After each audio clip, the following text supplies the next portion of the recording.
Encontro 43 Estudo, 1º de outubro de 2017.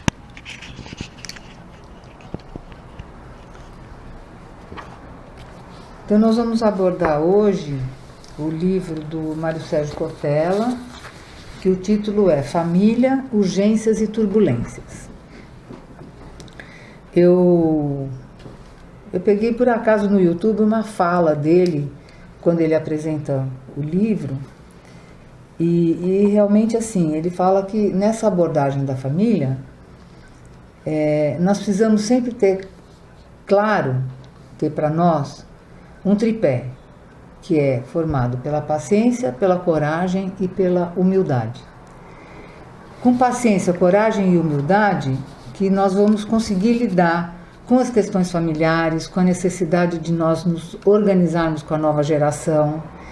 Essa geração que aprende conosco, mas que muitas vezes nos ensina, conosco os mais velhos, né?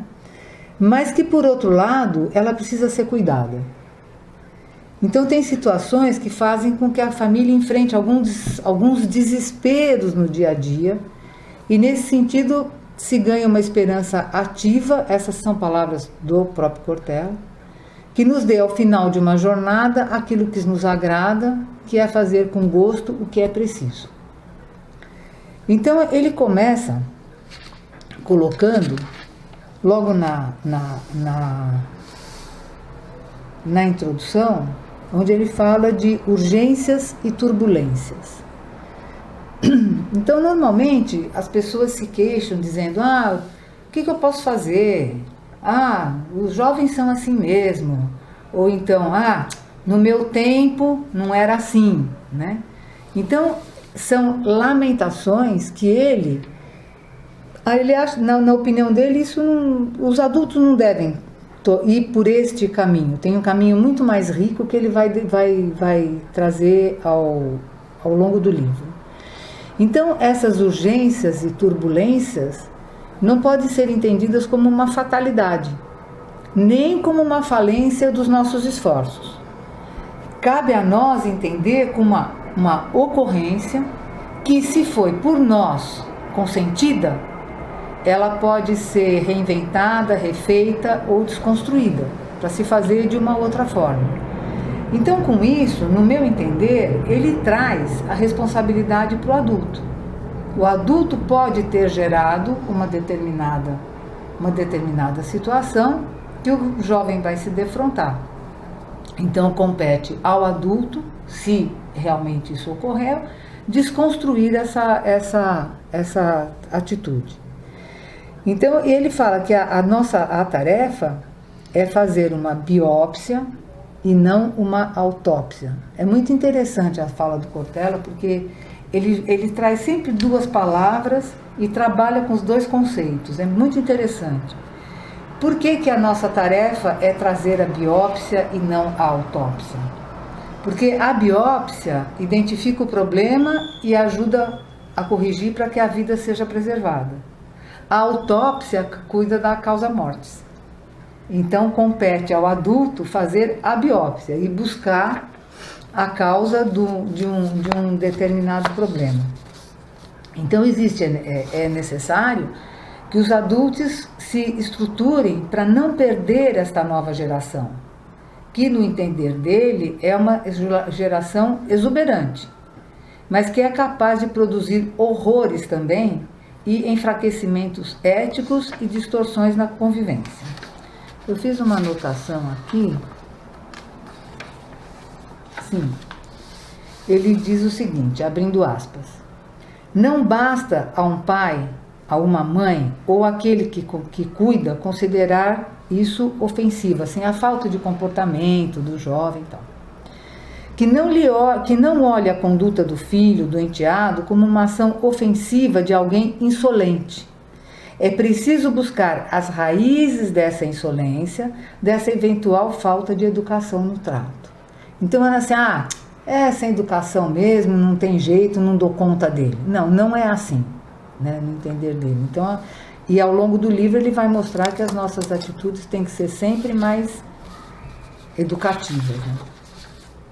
Então, para que uma convivência e os afetos não sejam banalizados, são necessários 2 movimentos. O primeiro é identificar as fontes do mal, observar as urgências e turbulências que elas carregam.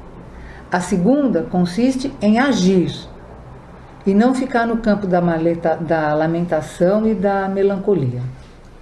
Existe uma melancolia e uma tristeza entre os adultos que vem a impossibilidade de oferecer condições materiais para os seus filhos. Essa tristeza vem porque condições materiais não são fontes de alegria e de prazer, mas são encaradas como obrigação. Então ele fala, é preciso identificar as causas e buscar a solução. No primeiro capítulo, o tema é angústias da criação turbulenta. Então, existe uma dificuldade para se chegar a uma situação de equilíbrio.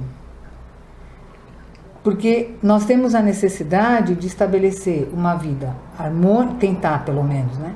Uma vida harmônica e disciplinada, uma vida sem liberdade de convivência, mas que não abra mão da ética do esforço, e uma vida que não seja opressiva nem desordenada.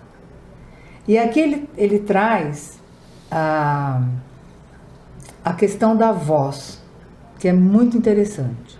Ele diz assim, na época dos nossos avós, os modelos eram mais óbvios e bastava repeti-los. Tá? Os nossos pais fizeram o mesmo que os nossos avós.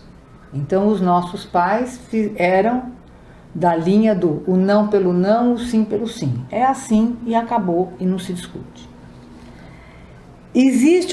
Depois vem uma geração que dá voz aos filhos, com mais direito à liberdade. Então ele vai separando e ele mostra que na época dos nossos avós, os jovens, as crianças, não tinham nenhuma voz. Não se discutia, não se colocavam, não. Nada disso. Desculpa colocar essa questão geracional, mas ele está falando dos avós das pessoas da faixa etária dele. Sim. Depois vem a geração dos pais, que concedem aos filhos, talvez, alguma voz.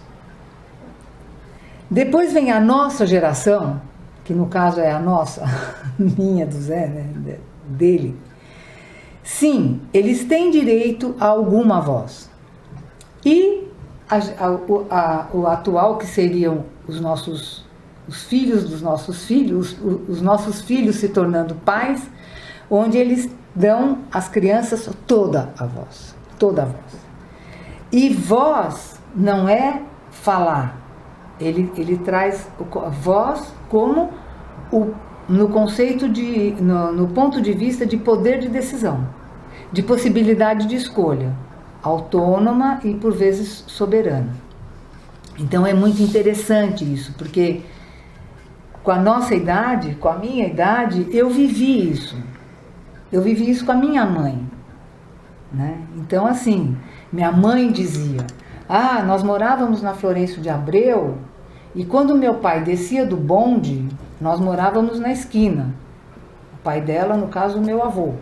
Quando meu pai descia do bonde, ele fazia... Todo mundo ouvia, eram 7 filhos, todo mundo quietinho. Ninguém se mexia. Meu avô chegava e fazia questão, ele sentava à cabeceira da mesa, minha avó à direita dele e 7 filhos em volta. E coitadinho de quem abrisse a boca. Então, assim, de uma certa maneira, eu fui criada mais ou menos nesse esquema. É o não pelo não, o sim pelo sim. A Rita também. Tá certo?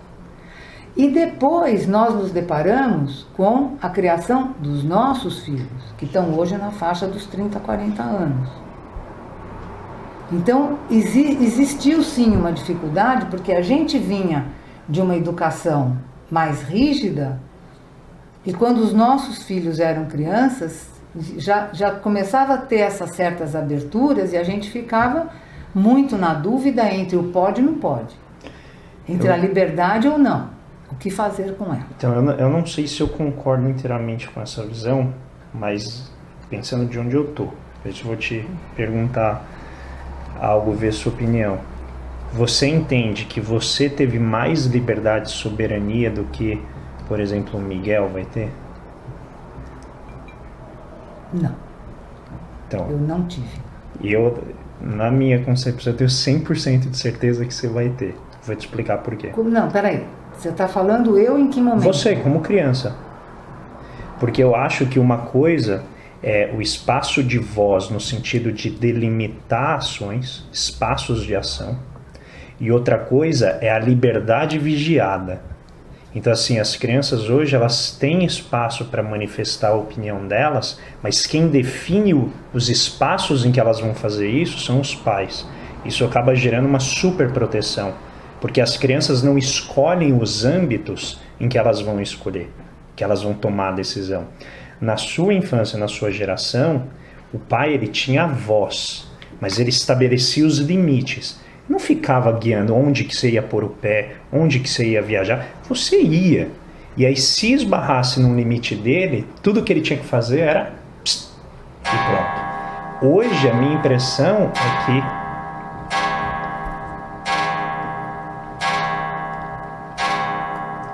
que falar sobre a pressão do tempo, né? Essa é a reunião. Se parar, né? Fazer uma homenagem ao tempo.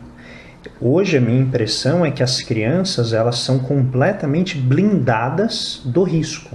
Ah, são. Isso aqui ele vai abordar depois. Então, a minha impressão é que elas não são mais livres. Elas podem ter maior capacidade, maior espaço de fala. Inclusive, quando ele definiu, possivelmente para não cair no jargão, ele não usou o termo da moda, que é lugar de fala. Então, o lugar de fala é esse, né? Você chega lá, LGBT, agora tem o meu lugar de fala. Quando for falar de LGBT, você tem que perguntar para uma LGBT. Você não vai perguntar para um homem branco como que ele entende o problema do transgênero, né? Então, aí a criança tem lugar de fala. O que a gente nota, o pouco que eu tenho lido sobre esse tema, é que as crianças não sabem lidar com risco. Porque os pais dizem assim, ó, nesse espaço aqui, você pode decidir. Que eu já sei que você está seguro. Entendeu? Você não.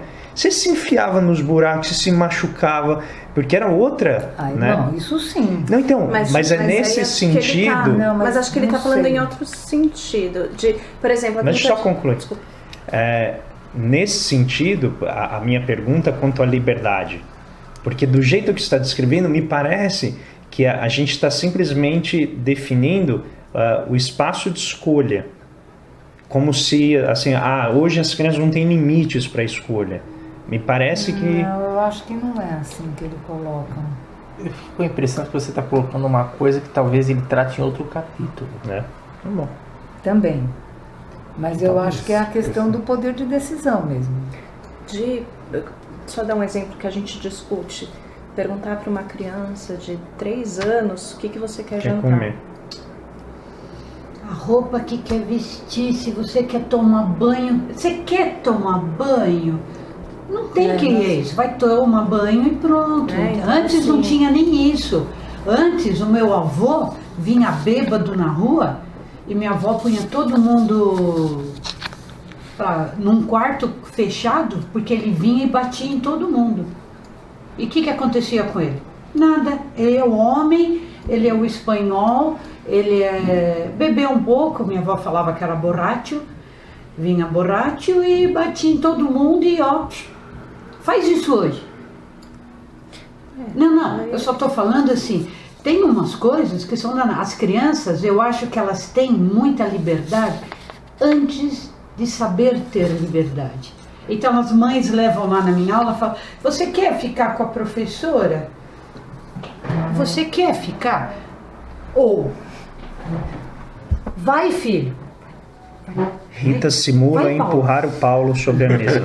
Não, Paulo, encosta no... Só para você tem que está encostar lá. escutando. Olha lá. Não, vai Existe um filho. psicodrama em Vai movimento. filho, sabe? Vai filho, vai, se não foi ainda por quê? Simulação de agressão física. Não, mas você entendeu? A mãe fala, aí eu então faz assim, põe uma criança grande com 7 anos no colo e fala, não vai com ninguém. Eu falo, vem cá, nós vamos virar cambalhota. A menina pula do colo e vai comigo. Então, é isso que eu possivelmente vai tratar depois, mas eu não entendo isso como sendo liberdade. Entendeu? Porque depois, quando a criança tiver que decidir, ela não teve o preparo. Eu acho que forma muito mais... Eu não estou dizendo que é desejável, isso que a Rita acabou de escrever, né, de, às vezes, ações abusivas e tal, mas te ensina a lidar com o risco e te ensina a tomar decisão mais do que você proteger a criança a todo momento e dar a ela uma soberania que ela não está pronta para ter.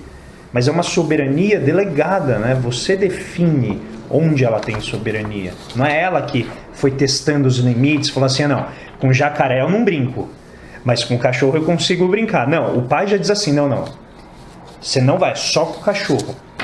Que cachorro que você quer? É não ensinar a tomar risco, não ensinar a lidar com as dificuldades, saber os limites. Mas não sei se era isso ainda... Eu acho que Vamos adiante, a gente volta. é quase isso. Ele vai chegar nessa coisa da superproteção também, ele vai, enfim, Tá, então um monte de coisa. eu me Mas de contei qualquer aqui. forma, eu acho que eu não tive a liberdade que você está falando. Nem eu. Respondendo a tua pergunta. Mas tudo bem, a gente depois tudo bem, discute depois a gente isso. chega no- lá.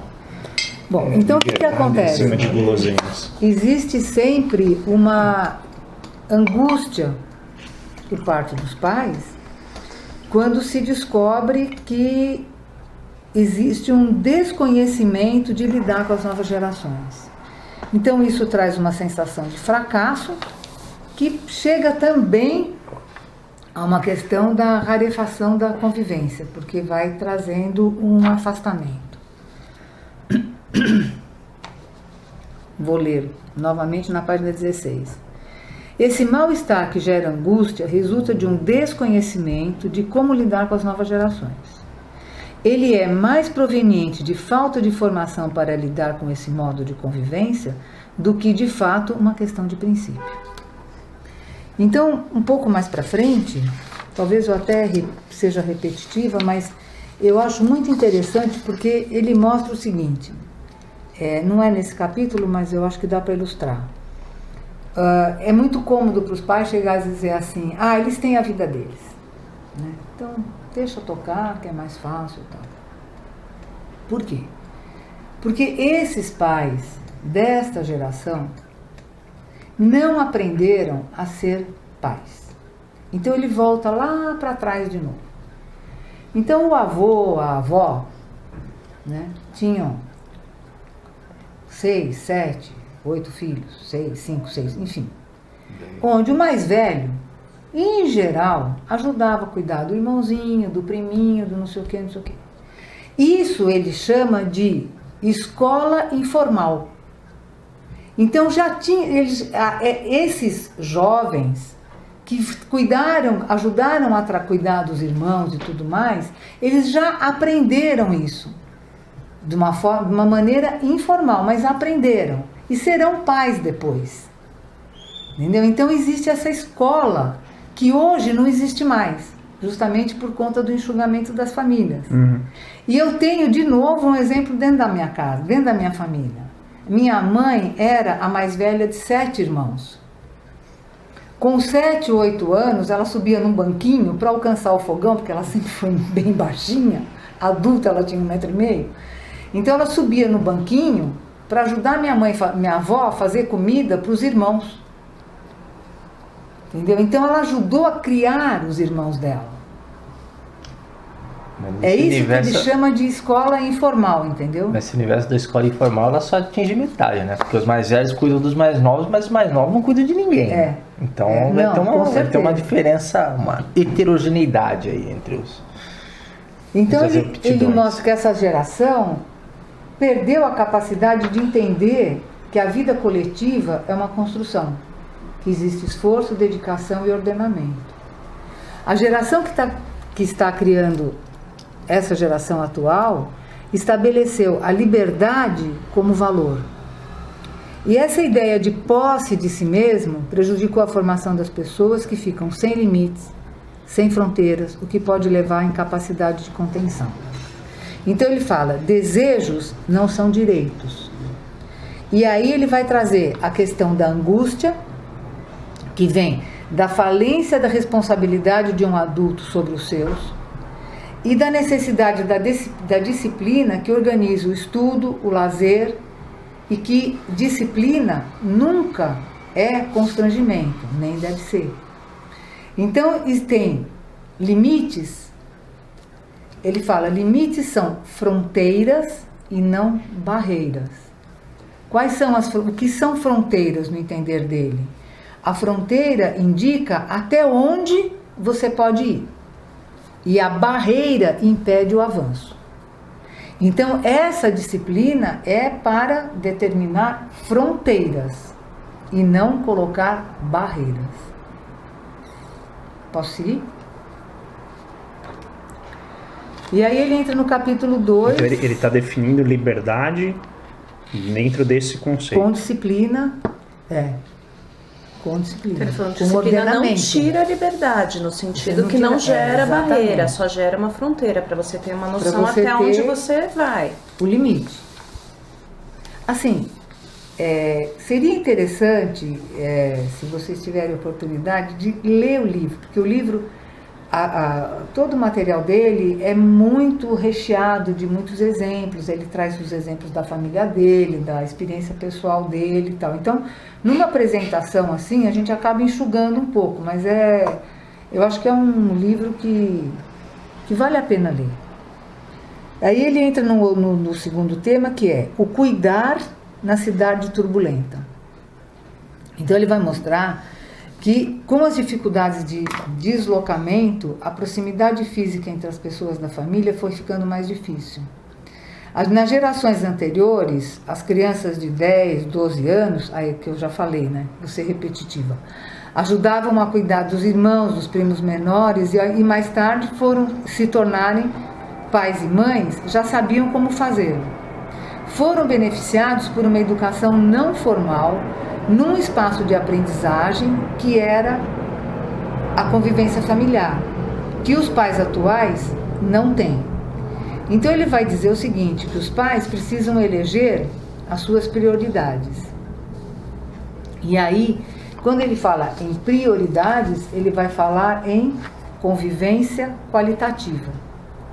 Então ele fala, faça a criança participar. Se você fica menos com a criança, com o seu jovem, com o seu filho, enfim, tente estabelecer uma prioridade que você vai ter uma convivência num espaço de tempo menor, mas que ela será tão rica quanto, ou mais rica do que se você ficasse 24 horas sem saber o que fazer com o teu filho.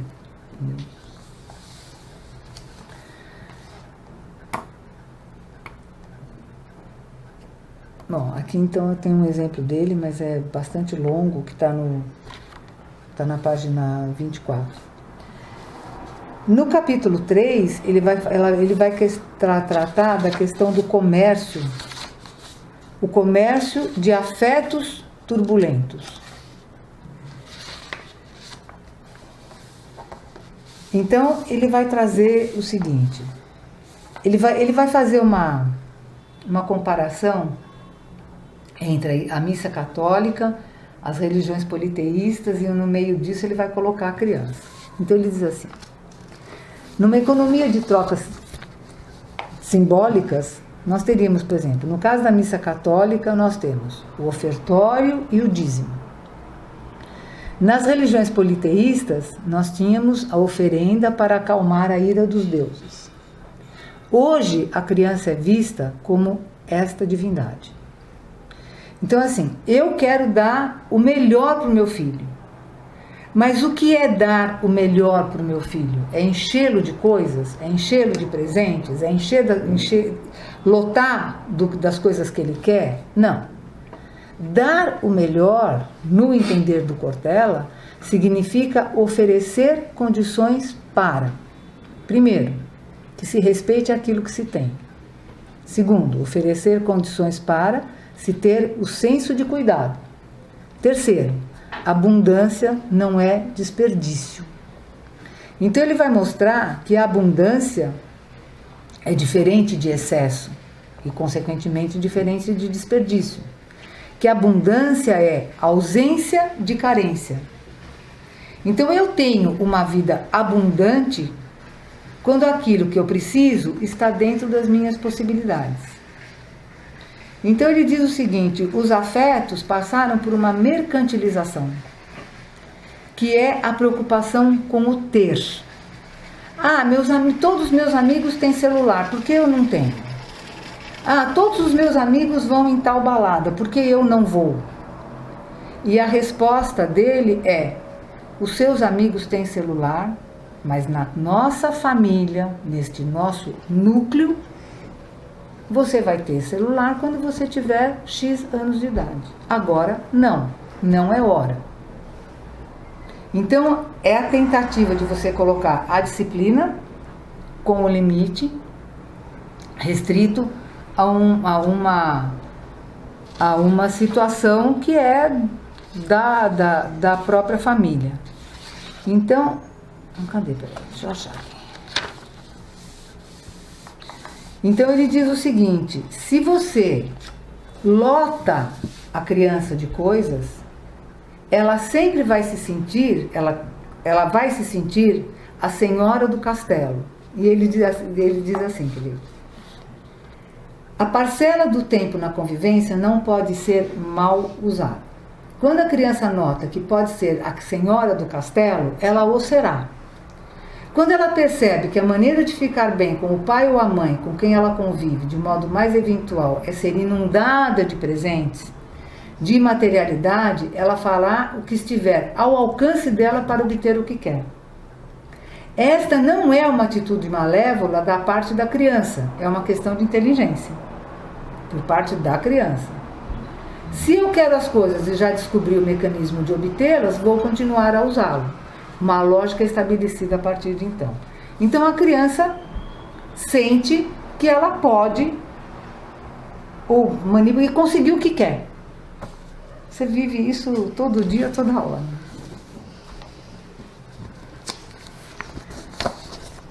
No capítulo 4, ele vai falar da turbulência na autoestima. Então ele começa dizendo assim: meu filho é o máximo. Será que é mesmo? E ele vai mostrar que todo o excesso de autoestima pode levar a quê? A uma frustração, né? A decepção. Então a criança precisa ser elogiada, mas com complacência. A criança que faz um escândalo consegue o que quer. Então ele diz o seguinte: uma parte das famílias não está formando os jovens para a perda. Nós vivemos vários lutos na vida que não são apenas de pessoas. Vivemos falecimentos no dia a dia que são as perdas também relacionadas ao afeto, às condições econômicas e aos postos nas hierarquias.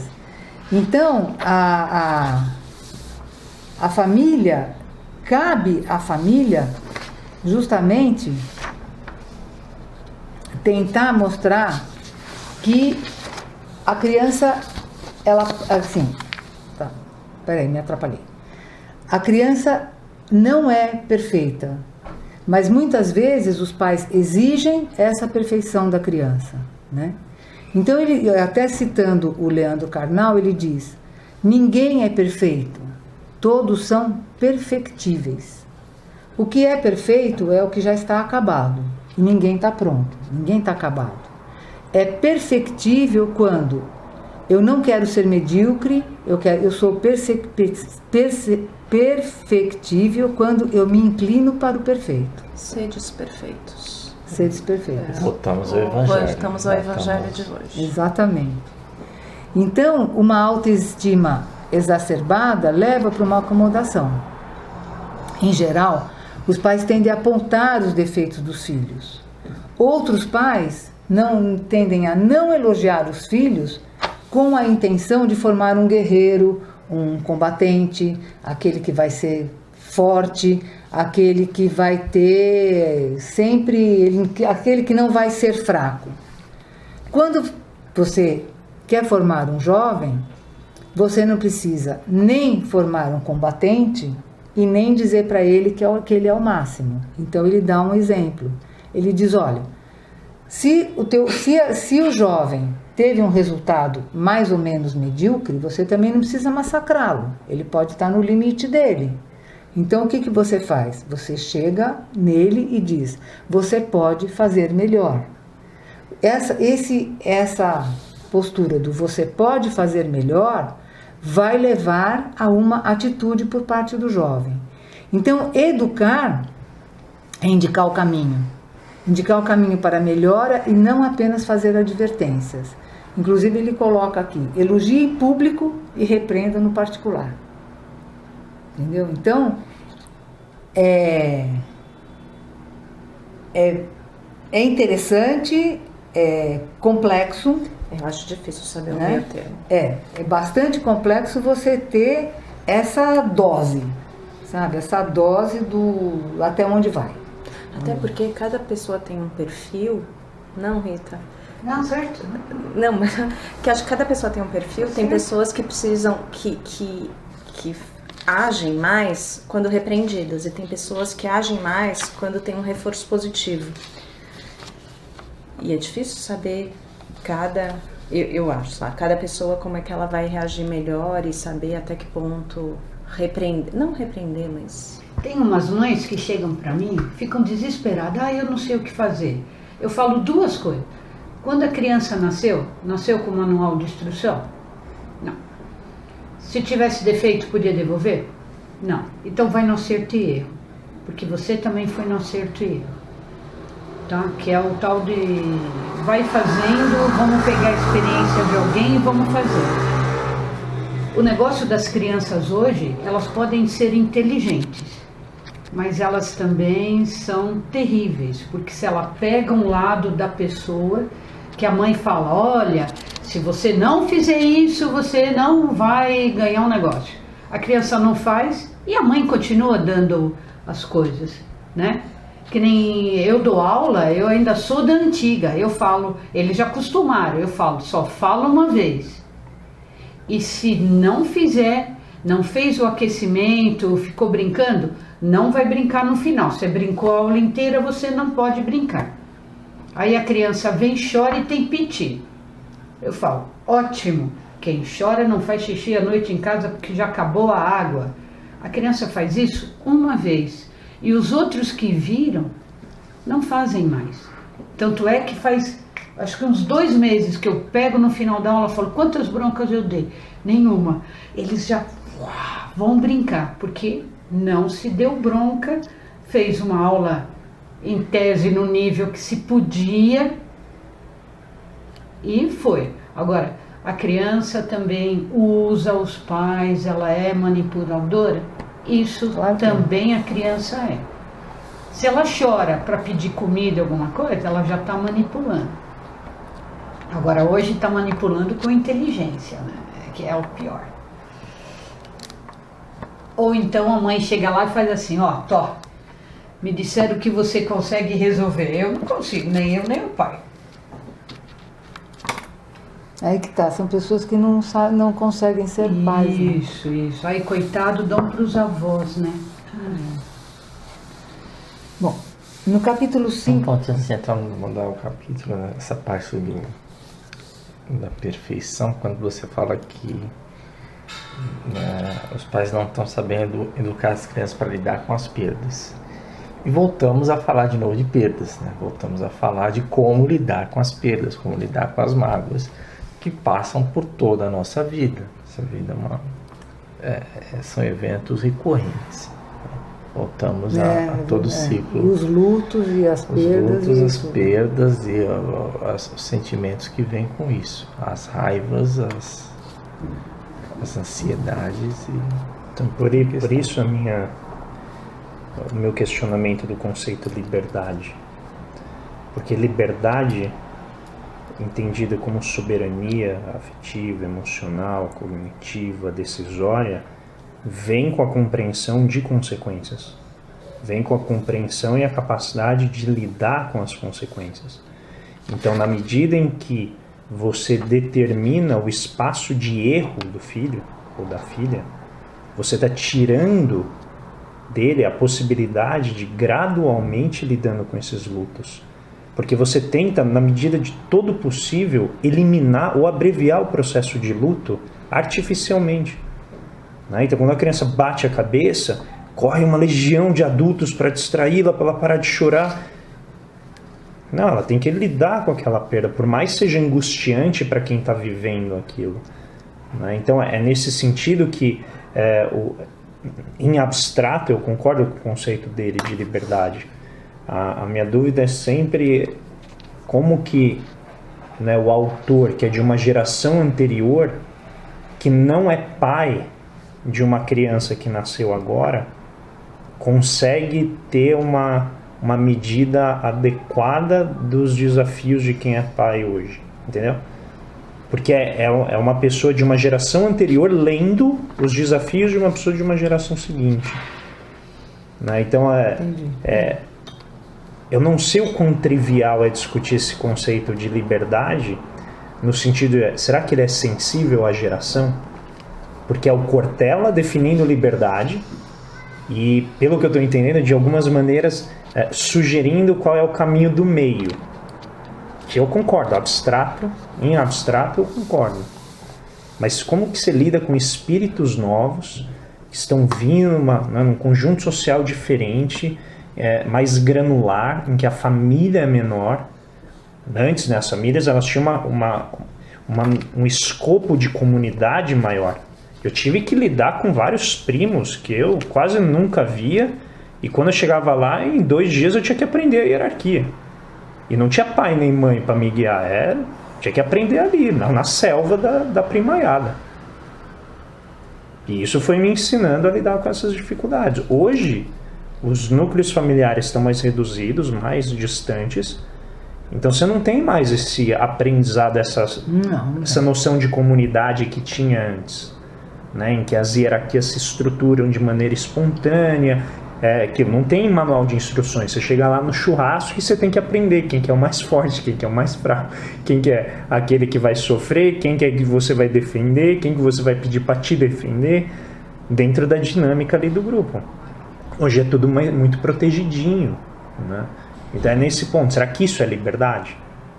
Então ele fala abundância. Para mim o conceito dele de abundância se confunde com afluência, que é você ter o que você precisa. Para mim, a abundância é quando você tem bastante do que você precisa. Mais do que você precisa. Então, quando ele fala da abundância, ele fala: abundância é você ter aquilo que é necessário. É diferente de excesso. Para mim, a abundância extrapolou um pouco a afluência, que é ter o que você precisa. A abundância, para mim, é assim: você já tem mais do que você precisa, mas sem um excesso, sem um esbanjamento. Não sei, será que... Não sei, mas eu acho que aí é uma Não, mas tudo bem. É uma questão de terminologia. Não, né? Eu acho que é questão semântica. Porque ele escolheu uma palavra que é mais fácil das pessoas entenderem. Para nós, traz a noção de bastante, né? Isso. E justamente ele fala: abundância é diferente de excesso. Não, eu não discordo disso. Não, sei, eu tô só... O excesso é realmente o esbanjamento. De semântica mesmo. É que fica para mim trazendo para o espiritismo, né? Como que a gente... O que é a próxima etapa do planeta? Porque será que a gente não está analisando isso com os olhos de uma etapa anterior? Entendeu? Essa nova geração, o que ela veio para fazer? Você entende? Eu não acho que o livro tenha que responder isso. Não, tudo bem, claro. É uma dúvida para a gente refletir. Né? Sabe que às vezes eu olho as crianças e falo assim: vão ser nossos futuros médicos, advogados, políticos, engenheiros. Eu não sei com que parâmetro, às vezes, de base que eles têm para serem isso. Não sei se eu estou me expressando bem. Não, você está, mas acho que cai no mesmo problema que eu estou levantando. Somos nós impondo sobre eles o que a gente acha que é o... mas sinceramente eu nunca tinha pensado nisso. Eu nunca penso. A gente pensa às vezes nas atitudes das crianças, às vezes a gente fica bravo com eles, mas nunca pensa que ele é um espírito que está evoluindo, que chegou agora há pouco.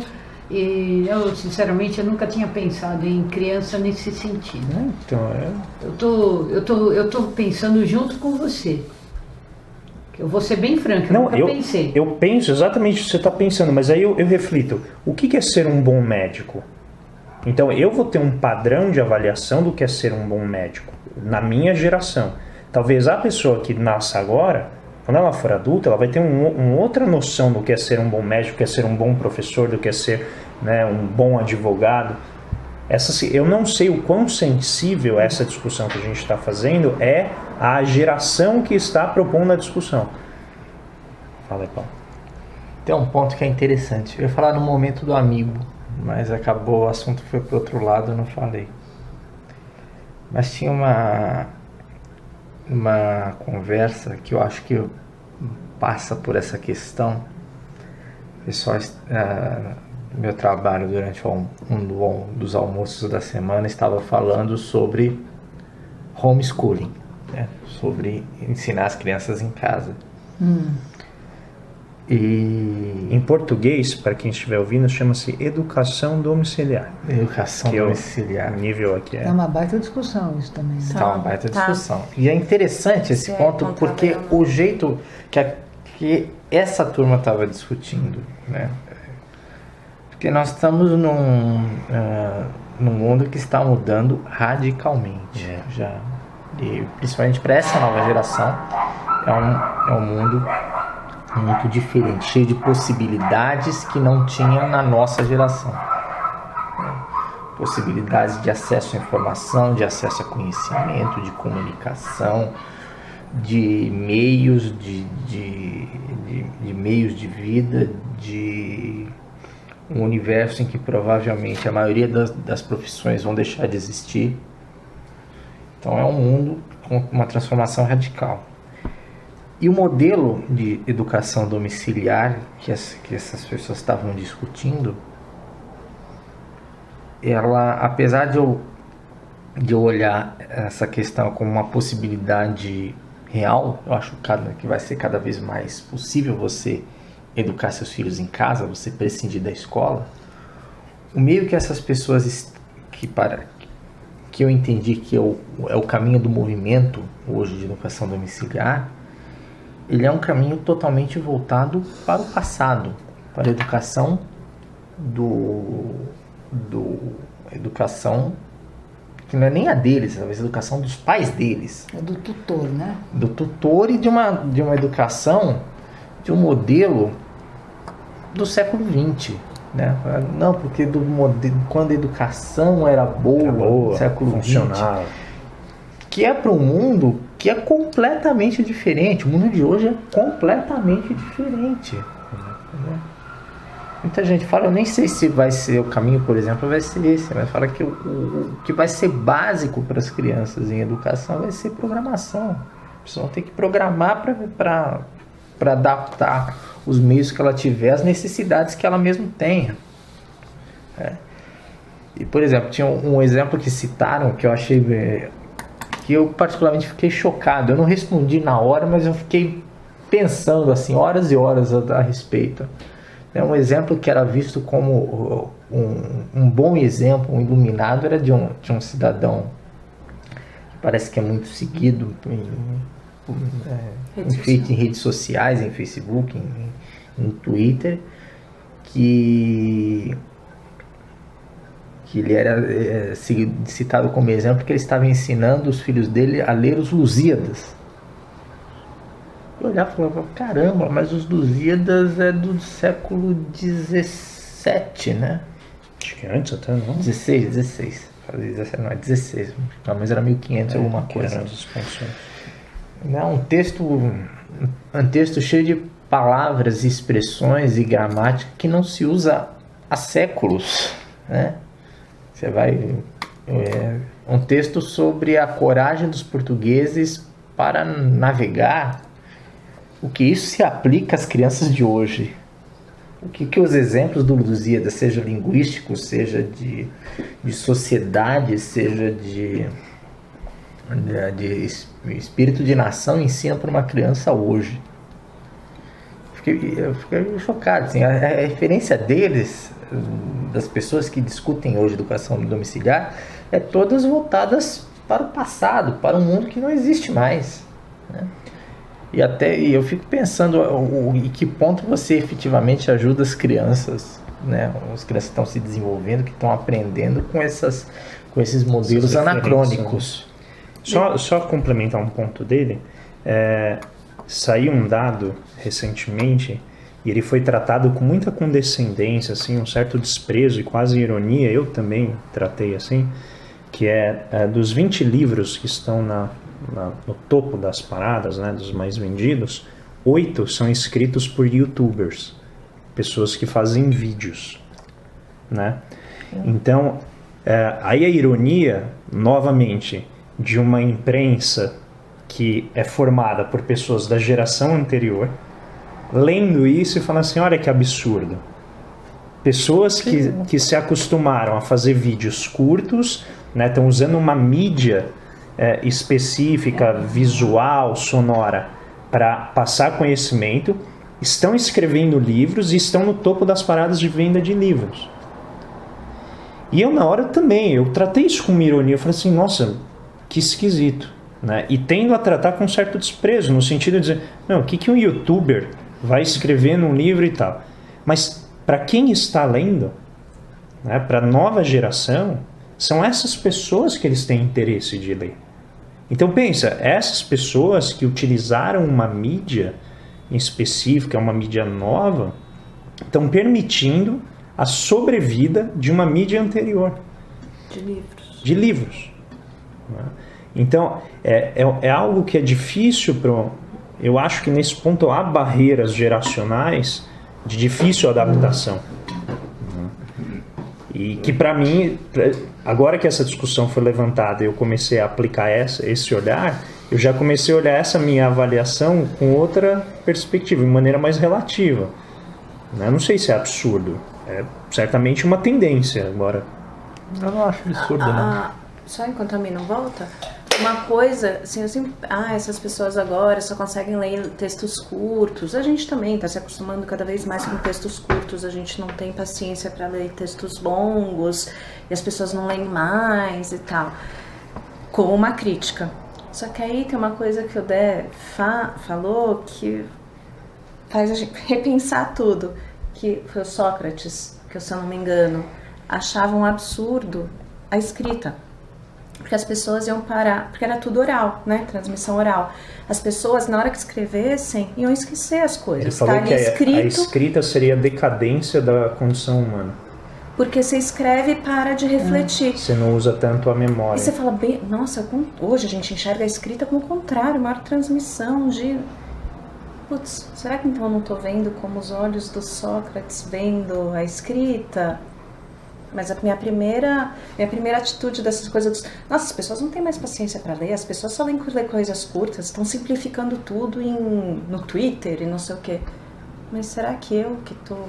Mas só para colocar, o Twitter acaba de dobrar o número de caracteres para 280.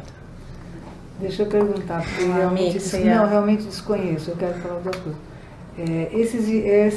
Essas publicações desses youtubers são vídeos? Não, um livro. Não, mas os youtubers... Uma coisa é o que? Eles se tornaram... Eu desconheço. No dia a dia. Eles se tornaram conhecidos... Uma coisa é o que? Eles se tornaram conhecidos por fazer vídeos. Então é o pessoal que faz podcast, que faz vídeos semanais, ou sei lá, diários, sobre algum tema, ou questão de diversidade, cultura, culinária e tal. Esse pessoal começou a escrever livro e vender. E os livros deles... estão no topo, os 8 primeiros dessa lista de 20 são youtubers. Assuntos vários. Sim, mas são youtubers, que em tese você não imaginaria que eles fossem escrever livros. Então tudo que eles precisam expressar, por que eles não expressam em vídeos? Por que eles vão utilizar uma mídia que é mais lenta, ela é menos, como é que a gente pode dizer, estimulante dos sentidos, ela é mais trabalhosa, e ela refere a um passado midiático, né, que é o livro, onde o livro era um meio de transmissão de conhecimento. Então, por que elas estão com o pé nessas duas canoas? E o mais interessante é que as pessoas que têm o livro como principal meio de comunicação não são pessoas, em média, que vão comprar o livro dessas pessoas. Então, quem está comprando o livro desses youtubers são as pessoas que, né, basicamente assistem os vídeos. E eu nem sei quem são os youtubers, para ter uma ideia. Nem sabia. Então é isso que eu acho que torna menos trivial essa discussão. ela é mais nuançada, ela não é tão simples quanto eu dizer, essa geração tem este comportamento. Eu fico sempre com esse incômodo, porque me parece que assim, eu na minha geração tentando entender as pessoas da nova geração, aí eu vou lá e tento enquadrá-las nas categorias que eu aprendi, mas não necessariamente eu estou no tempo e acompanhando a emergência de novas categorias. Será que eu tenho sensibilidade a partir dos meus padrões, dos meus hábitos, tudo que eu aprendi, de verificar o que há de novo? Ou será que eu já estou com o olho viciado e aí eu tento confundir as coisas, encaixar coisas diferentes na mesma caixinha porque é aquilo que eu conheço? E o que tem de novo? E aqui que vem o ponto que eu estava te colocando, questionando desde o início. Como que a gente vai ensinar os jovens a lidar com isso se a gente não sabe lidar com isso? Entendeu? Então, você não está ensinando a pessoa a decidir, delimitando para a criança o espaço de decisão dela. Porque o espaço de decisão que você está dando para ela é o espaço que você conhece. Mas não necessariamente é o espaço que ela vai ter que lidar quando ela estiver sozinha. Então, é muito pouco trivial isso. Então, como que o pai lida com a complexidade do mundo em transformação? Isso eu não estou nem considerando o aspecto espiritual, que eu acho que tem um peso gigantesco aí, que a gente não está ainda analisando. Talvez valesse a pena depois a gente ler um livro que fale sobre essa nova geração. Porque já a literatura indiana, dos hindus, falando que essa nova geração é outra categoria de espírito. É outra, ele já vem com o software assim, diferente. Então, sem considerar isso, considerando que eles vieram com o mesmo software que a gente, como que a gente lida com o mundo em transformação, mantendo hierarquias, mas ao mesmo tempo dando mais liberdade no sentido positivo da palavra, não permissividade. Eu acho isso complexo. Outra coisa que eu queria comentar, essa questão da educação, da formação domiciliar.